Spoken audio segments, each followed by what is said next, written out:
नमस्कार। आज हम डिस्कस करेंगे हिमाचल प्रदेश जीके के इम्पोर्टेंट क्वेश्चन। और हिमाचल प्रदेश जीके के इम्पोर्टेंट क्वेश्चन ये जो हम डिस्कस कर रहे हैं ये मिशन एलाइड का जो है वो पार्ट है। आने वाले हर एक एग्ज़ाम में जो है वो आपको हेल्प मिलेगी। देखिए, आपको पता है कि एग्ज़ाम का पैटर्न जो है वो चेंज हो चुका है। अभी जो पेपर 1 होगा, पेपर 1 में 30 नंबर की जो है वो HP जीके पूछी जाएगी। तो HP जीके को लाइटली मत लीजिए, क्योंकि काफ़ी अच्छी मात्रा में जो है क्वेश्चन पूछे जा रहे हैं और काफ़ी स्कोरिंग रहने वाले हैं। 30 नंबर आप यहाँ से जो है वो ठीक कर देते हैं। अगर 30 में से 25 भी आप ठीक कर देते हैं तो 25 तो आप दूसरी साइड ठीक कर देंगे। 50% नंबर आप इजीली ला सकते हैं। 35% नंबर वहाँ पर क्वालिफाइंग बताए गए हैं। और फिर टाई का केस हो जाता है अगर, तो मेरिट में आना है, तब भी HP जीके एक इम्पॉर्टेंट रोल प्ले करेगी। तो HP जीके ही जब आप हिमाचल के एग्ज़ाम की तैयारी कर रहे हैं, ये मेरिट को बनाती भी है, बिगाड़ती भी है। इसको लाइटली ना लें। सबसे पहले क्वेश्चन नंबर 1 से हम स्टार्ट करेंगे। सारे के सारे क्वेश्चन जो हैं वो अब होने वाले Himachal Pradesh public service commission के एग्ज़ाम के ऊपर ही बेस्ड है। कोई सा भी एग्ज़ाम क्यों ना हो, आपका डेफिनेटली हेल्प मिलेगी। सबसे पहले क्वेश्चन में पूछते हैं, according to 2022-2023 economic survey about what percentage of population in urban areas working in secondary sector. तो बोलते हैं कि 2022 के आर्थिक सर्वेक्षण के अनुसार नगरीय क्षेत्रों में जो सेकेंडरी सेक्टर है उसमें कार्यरत जनसंख्या का कितना प्रतिशत है। आपको पता है इकॉनमी को जो है वो 3 तरह से डिवाइड किया गया है, प्राइमरी सेक्टर में, सेकेंडरी सेक्टर में और टर्सरी सेक्टर में। हम बात कर रहे हैं यहाँ पर प्राइमरी सेक्टर की। अगर हम प्राइमरी सेक्टर की बात करते हैं तो प्राइमरी सेक्टर में जो है अर्बन पॉपुलेशन जो वर्क कर रही है वो कर रही है 28.11%। ऑप्शन ए सही आंसर है। अब यहाँ से एक क्वेश्चन तो मन में आ गया होगा कि अर्बन पॉपुलेशन जो है वो अर्बन एरियाज में जो है पॉपुलेशन 28.11% जो है वो काम कर रही है। तो रूरल एरियाज में कितनी % काम कर रही है?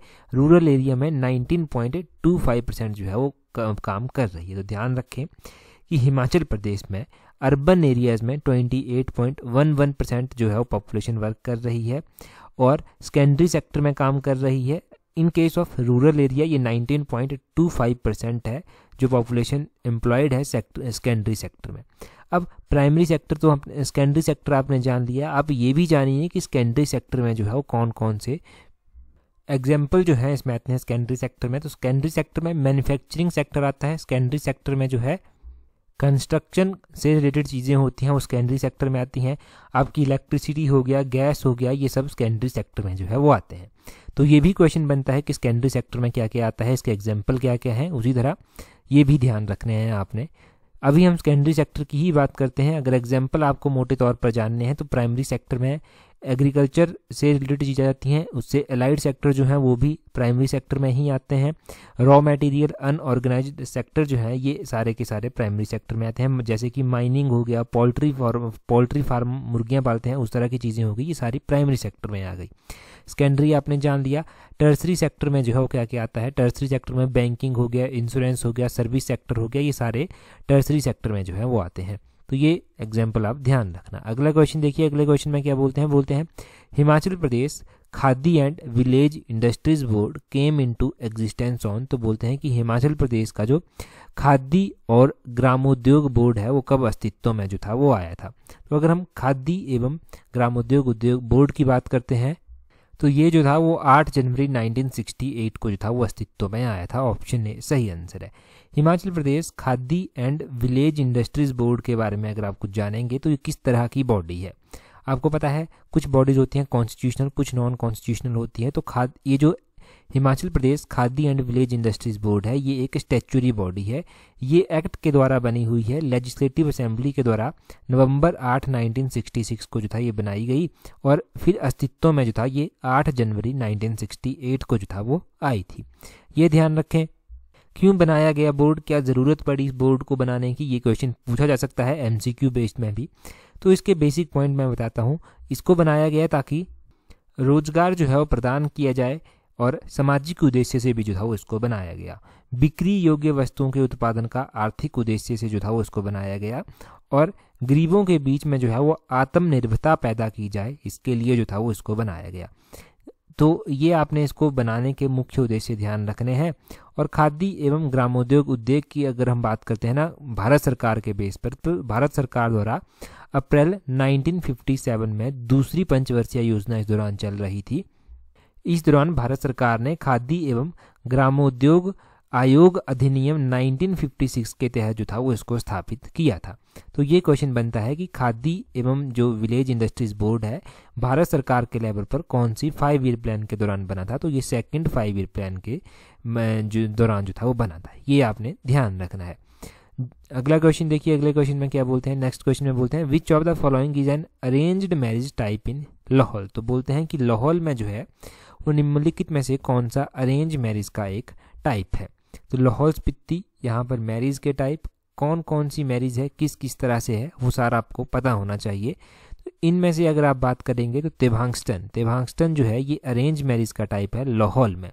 इस तरह के क्वेश्चन हमने बहुत बार अलग अलग फॉर्म में डिस्कस किए हैं। क्यों डिस्कस किए हैं? क्योंकि ये क्वेश्चन कन्फ्यूजन क्रिएट करते हैं और भूल जाते हैं। जितनी बार रिवाइज होंगे, जितनी बार हम डिस्कस करेंगे, उतने लंबे समय तक ये क्वेश्चंस आपको याद रहेंगे। देखो, हिमाचल प्रदेश में अलग अलग ट्राइब्स हैं, उनके बीच में अलग अलग मैरिज के टाइप जो है वो परफॉर्म किए जाते हैं। तेभांगस्टन, इसको मोती ब्याह भी कहा जाता है, ये एक बड़ा ही अरेंज मैरिज का टाइप है। अरेंज्ड मैरिज जो होती है वैसे जो है ये किया जाता है। ख्वाची ब्याह भी है एक। ख्वाची ब्याह जो है वो किस तरह का ब्याह है? ये शादी जो है ये अरेंज्ड होती है, परंतु बहुत ही ब्रीफली जो है ये होती है। और ये जो कुमाई भांगस्टन है, कुमाई भांगस्टन, इसको कूची ब्याह भी कहते हैं। ये किस तरह का होता है? ये अलॉपमेंट होती है, भगा कर की जाने वाली शादी जो है ये होती है। ये लाहौल में मैरिज के टाइप हैं। और स्पीति में खानदुम मैरिज होती है। खानदुम मैरिज जो है इसमें क्या होता है कि पेरेंट्स की इच्छा के बाहर जाकर जो है वो शादी की जाती है, ये ध्यान रखें। यहाँ पर डाइवोर्स के टाइप भी होते हैं। तो तसुद तवाकची डाइवोर्स का टाइप जो है वो होता है जो लाहौल स्पीति में जो है वो परफॉर्म किया जाता है। तसुद तवाकची, ये आपने ध्यान रखना है। तो ये सारे हो गए कौन कौन से आपने जाने। तेभांगस्टन आपने जान लिया, ख्वाची ब्याह जान लिया, कूची ब्याह जान लिया, कूची ब्याह के अलावा आपने तसुद तवाकची जान लिया, और स्पीति का खानदुम मैरिज का टाइप आपने जान लिया। स्पीति ही हम यहाँ से रिवाइज करेंगे, ज़्यादा डीप में नहीं जाएंगे, ज़्यादा डीपली डिस्कस नहीं करेंगे, ऐसा ना हो कन्फ्यूजन ही हो जाए। अगला क्वेश्चन देखते हैं हमारे पास क्या पूछा जाता है। नेक्स्ट क्वेश्चन में बोलते हैं by what name is Himachal Pradesh known on the tourist map. तो बोलते हैं कि पर्यटन मानचित्र पर हिमाचल प्रदेश को किस नाम से जाना जाता है। तो जो पर्यटन मानचित्र है, जो टूरिस्ट मैप है, उसमें हिमाचल प्रदेश को देवभूमि कहा जाता है। ऑप्शन बी सही आंसर है। बिल्कुल आसान क्वेश्चन है कि देवभूमि हिमाचल को कहा जाता है, परंतु फिर भी एग्जाम में क्या होता है, एग्जाम में जब इस तरह का क्वेश्चन पूछा जाता है ना तो कन्फ्यूजन क्रिएट हो जाता है कि कहीं रतन भूमि तो नहीं कहा जाता, इंग्लिश में दे देंगे लैंड ऑफ जेम्स की, रत्नों की धरती, तो उस तरह से कन्फ्यूजन हो सकता है। अब कन्फ्यूजन नहीं होना चाहिए कि देवभूमि जो है वो इसको कहते हैं। अब हिमाचल को रतन भूमि, हिमाचल को जो है वो देवभूमि के नाम से तो जाना गया। आपने ध्यान रखना है हिमाचल हिम प्लस अचल से मिलकर जो है वो बना हुआ है। हिम का मतलब होता है बर्फ और अचल का मतलब होता है पर्वत, यानी कि बर्फ से ढका हुआ पहाड़ या बर्फ से घिरा हुआ पहाड़ आप इसको कह सकते हैं। इसका लैटिट्यूड और लॉन्गिट्यूड जो है वो बहुत ज़्यादा इंपॉर्टेंट हो जाता है हिमाचल प्रदेश का। तो हिमाचल प्रदेश का लैटिट्यूड आपने ध्यान रखना है 30 डिग्री 22 मिनट 40 सेकेंड। ये जो है क्या है, हिमाचल प्रदेश का लैटिट्यूड है। यहाँ से लेकर 33 डिग्री 12 मिनट 40 सेकेंड तक जो है ये एक्सटेंड है, ये आपको ध्यान होना चाहिए। ये हम लैटिट्यूड की बात कर रहे हैं। ऑन दी अदर हैंड अगर हम लॉन्गिट्यूड की बात करते हैं तो लॉन्गिट्यूड है हिमाचल प्रदेश का 75 डिग्री 45 मिनट 55 सेकेंड। ये जो है वो लॉन्गिट्यूड है। कहाँ तक एक्सटेंड है? ये जो है वो 79 डिग्री 4 मिनट 20 सेकेंड तक जो है वो एक्सटेंड है, ये आपने ध्यान रखना है। ठीक है, तो ये साइन जो बनाया जाता है ना, जैसे 40 लिखा है, 40 के ऊपर अगर ये साइन बना होगा तो ये डिग्री का साइन है।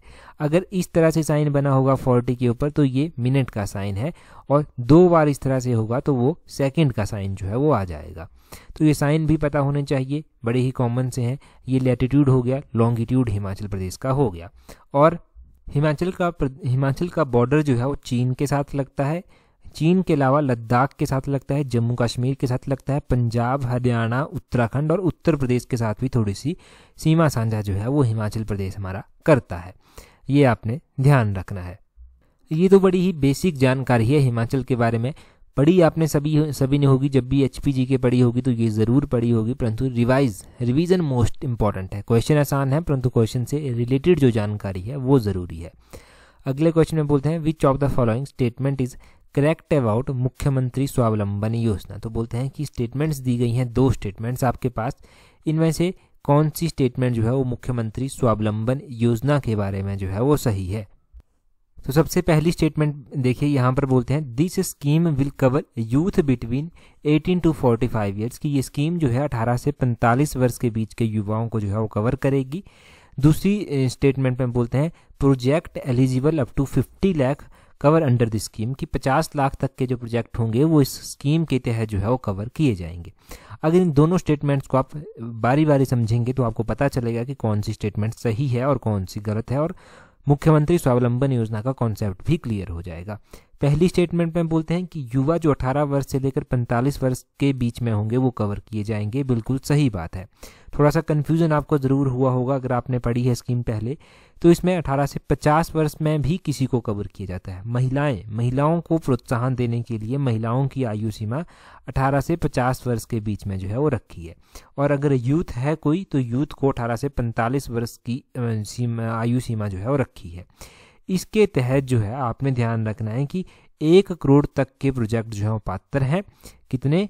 1 करोड़ तक के प्रोजेक्ट, 1 करोड़ आपने ध्यान रखना है। और दूसरा आपने ध्यान रखना है कि प्लांट, मशीनरी और अदर जो इक्विपमेंट होते हैं उन पर जो है वो 60 लाख के निवेश तक महिलाओं को जो है, महिलाएं होगी, दिव्यांगजन हो गए, इनको सब्सिडी भी दी जाती है।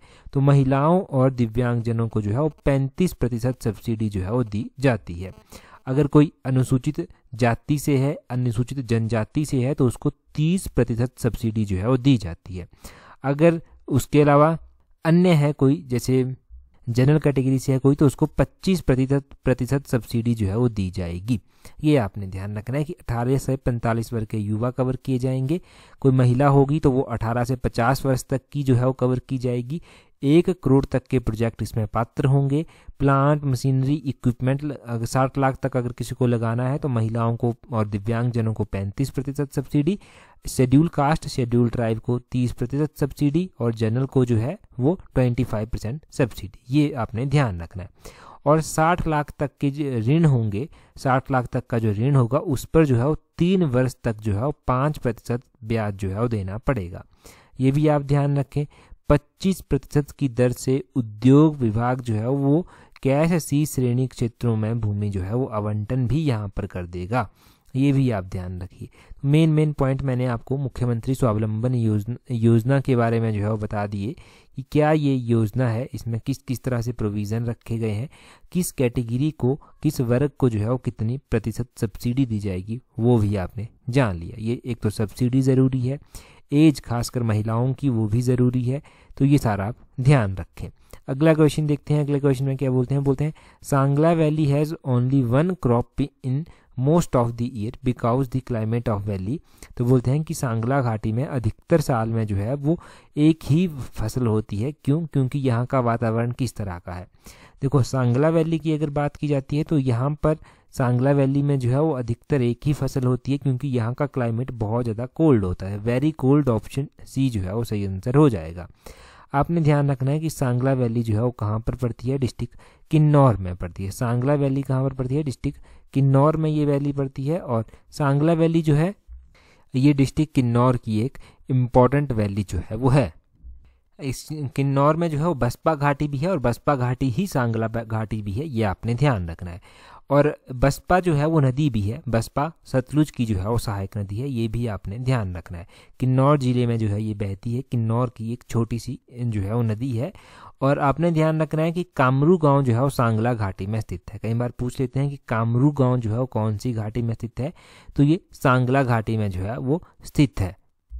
सतलुज नदी किन्नौर को जो है वो 2 भागों में जो है वो बराबर रूप से बांट देती है।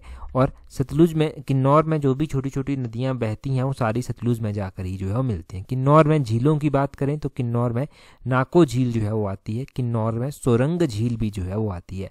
नाको और सोरंग झील जो है वो किन्नौर में पड़ती है। किन्नौर में रिब्बा भी है, रिब्बा को वैली ऑफ ग्रेप्स भी जो है वो कहा जाता है। ये भी ध्यान रखें। किन्नौर का मुख्यालय, किन्नौर का जो हेडक्वार्टर है वो कहाँ पर स्थित है, रिकांगपियो में जो है वो किन्नौर का हेडक्वार्टर जो है वो स्थित है। तो ये सारा हो गया। कल्पा है किन्नौर में, कल्पा जो है वो चीनी इसको पहले कहते थे, कई बार पूछ लिया जाता है कि चीनी का पुराना नाम क्या था, तो चीनी का पुराना नाम जो है वो कल्पा है, कल्पा किन्नौर में स्थित है। ठीक है, ये सारे क्वेश्चंस हो गए इंपॉर्टेंट वन जो थे। अगला क्वेश्चन देखिए, बोलते हैं in which year Kinkri Devi honoured with Rani Lakshmibai Stree Shakti award. तो बोलते हैं कि किंकरी देवी को जो था वो रानी लक्ष्मीबाई शक्ति अवार्ड जो है वो कब दिया गया था, कब इनको नवाजा गया था। किंकरी देवी थी कौन? किंकरी देवी जो था वो हिमाचल प्रदेश के डिस्ट्रिक्ट सिरमौर से जो था वो संबंध रखती थी, और इन्होंने जो था वो एनवायरनमेंट को लेकर, खासकर माइनिंग को लेकर, जो अवैध खनन होता है उसको लेकर इन्होंने आवाज़ उठाई थी, तो ये बहुत ज़्यादा फेमस हुई थी। इनको अलग अलग अवार्ड जो है वो इसके लिए मिले। इनको ये जो अवार्ड मिला है रानी लक्ष्मीबाई स्त्री शक्ति अवार्ड, ये अवार्ड इम्पॉर्टेंट है। क्वेश्चन पूछ लेते हैं कि ये अवार्ड इनको कब दिया गया था। तो किंकरी देवी की बात करें तो किंकरी देवी को जो था वो रानी लक्ष्मीबाई का स्त्री शक्ति अवार्ड 2001 में दिया गया। ऑप्शन बी सही आंसर है। पूरी बात इनके बारे में जानते हैं। इन्होंने जो है वो अवैध माइनिंग, अवैध खनन जो होता है, इलीगल माइनिंग जो होती है, वो उसको लेकर आवाज़ उठाई थी, और इन्हीं के कदमों को देखते हुए जो है वो कोर्ट ने ये आदेश दिया था कि अवैध माइनिंग की जो प्रक्रिया है उसको बंद किया जाए। ये निर्देश जो था वो कोर्ट ने दिए थे। ये बहुत ही छोटी उम्र की थी, और अकेली उस टाइम, जब देखो 1990s की बात है, ये 1990 के दशक की बात है, तो उस टाइम इन्होंने आवाज़ उठाई। एक महिला होने के बावजूद तो इनको जो है वो मानव संसाधन विकास मंत्रालय के द्वारा जो है वो इनकी बहुमूल्य सेवाओं के लिए झांसी की रानी लक्ष्मीबाई स्त्री शक्ति पुरस्कार से जो है पुरस्कृत किया गया। 1999 में इनको ये अवार्ड देने की बात कही गई, और फिर उसके बाद अटल बिहारी वाजपेयी जी प्रधानमंत्री होते थे 2001 में, जब इनको ये अवार्ड दिया गया। तो अटल बिहारी वाजपेयी जी ने इनको ये अवार्ड 2001 में दिया। इससे पहले घोषणा तो 1999 में हो गई थी। तो ये किंकरी देवी जी के बारे में आपने सारा जान लिया। कौन से डिस्ट्रिक्ट से थी, कहाँ पर इन्होंने इलीगल माइनिंग के खिलाफ आवाज़ उठाई थी, तो सिरमौर डिस्ट्रिक्ट से थी। ये सिरमौर डिस्ट्रिक्ट से इन्होंने ये आवाज़ उठाई थी। बाद में चलकर इनको अमेरिका के जो पूर्व राष्ट्रपति बिल क्लिंटन हैं, उनकी पत्नी हिलरी क्लिंटन के द्वारा भी जो था वो एक समारोह में दीप प्रज्वलन करने के लिए जो था वो आमंत्रित किया गया था। मतलब काफ़ी रिस्पेक्ट मिली, काफ़ी नाम जो था वो इन्होंने कमाया था, और इनका ये कंट्रीब्यूशन जो है वो हिमाचल प्रदेश के लिए बहुत ही ज़्यादा जो है वो अहम है, और अभी हमारे एग्ज़ाम के लिए भी इम्पोर्टेंट है। तो ये क्वेश्चन जो है वो सारे के सारे यहाँ से बने, इनको ध्यान रखना। अगला क्वेश्चन देखिए, बोलते हैं what is the origin place of Giri Ganga. तो बोलते हैं कि गिरी गंगा जो है वो कहाँ से निकलती है। गिरी गंगा के निकलने का स्थान आपको बताना है। तो गिरी गंगा नाम सुनकर कंफ्यूज मत होना, ये गिरी नदी की बात की जा रही है, जो कि यमुना की एक सहायक नदी है। गिरी नदी कहाँ से निकलती है, गिरी गंगा भी इसको कहते हैं। तो ये नदी जो है वो कुप्पर पीक से निकलती है। ऑप्शन बी सही आंसर है। अब ये कुप्पर पीक से जो है वो निकलती है। आपने ध्यान रखना है कि गिरी गंगा शिमला जिले के जुब्बल तहसील के कुप्पर नामक स्थान से जो है वो निकलती है। कुप्पर पीक से जो है वो निकलती है। ये स्थान जो है वो खड़ा पत्थर के समीप जो है वो स्थित है, एक छोटी सी ऊंचाई पर स्थित है। तो यहाँ से ये निकलती है। यमुना की जो है ये सहायक नदी है। तो यमुना नदी का वैदिक नाम जो है वो कालिंदी है। यमुना की सहायक नदियों में मुख्य रूप से जो है वो पब्बर नदी, गिरी नदी, टॉन्स नदी, बाटा नदी जो है वो आती है। यमुना की अगर हम बात करते हैं तो यमुना नदी उत्तराखंड में उत्तरकाशी क्षेत्र के कालिंद पर्वत से यमुनोत्री नामक स्थान पर जो है ये निकलती है। फिर हिमाचल प्रदेश में ये खादर मांझी नामक स्थान पर हिमाचल में एंटर करती है, और ताजेवाला नामक स्थान पर हिमाचल प्रदेश को ये छोड़ देती है। ये ध्यान रखना है। ये आप सारा इस नदी के बारे में ध्यान रखें। और ये इसकी सहायक नदी हो गई गिरी गंगा। चंद्रनाहन भी ऑप्शन में दिया गया है। तो चंद्रनाहन झील है एक, यहाँ से पब्बर नदी जो है वो निकलती है, जो कि यमुना की एक सहायक नदी है। तो इसको लेकर भी कंफ्यूज मत हो, ये भी एक इम्पॉर्टेंट है। तो ये आपने यमुना नदी के बारे में जान लिया। मुख्य रूप से हिमाचल प्रदेश में 5 नदियाँ जो हैं वो बहती हैं, यमुना उनमें से एक है।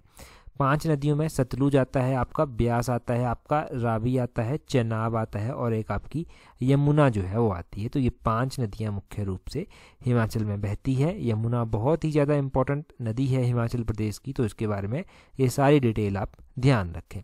अगला क्वेश्चन देखते हैं हमारे पास नेक्स्ट क्वेश्चन क्या दिया गया है। नेक्स्ट क्वेश्चन में बोलते हैं which of the following temple was built by Meruvarman Raja of Chamba. तो बोलते हैं कि निम्नलिखित में से कौन सा मंदिर चंबा के राजा मेरुवर्मन के द्वारा जो था वो बनवाया गया था। मेरुवर्मन जो था वो चंबा के राजा थे, तो इनके द्वारा जो था वो मणिमहेश मंदिर जो था वो बनवाया गया था। इन्हीं के द्वारा जो था वो लक्षणा देवी मंदिर भी बनवाया गया था और इन्हीं के द्वारा जो था वो नरसिंह मंदिर भी बनवाया गया था। Option D all of these जो है वो सही आंसर हो जाएगा। मेरुवर्मन आपने ध्यान रखना है कि इनके द्वारा जो था ये डिस्ट्रिक्ट चंबा के प्रसिद्ध मंदिर बनवाए गए। मणिमहेश यात्रा के बारे में आप सुनते हैं तो मणिमहेश यात्रा भी डिस्ट्रिक्ट चंबा में ही जो है वो होती है।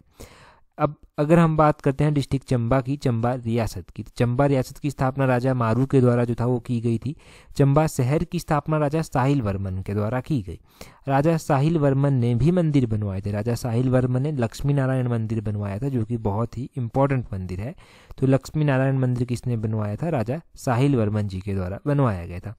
अगर उसके बाद हम चंबा के अलग अलग मंदिरों के बारे में हम जानते हैं, अलग अलग मंदिरों की हम चर्चा करते हैं कि कौन सा मंदिर जो है वो इम्पॉर्टेंट है। तो चंबा के एक राजा हुए युगांकर वर्मन। युगांकर वर्मन ने चंबा में जो था वो गौरी शंकर मंदिर जो था वो बनवाया था।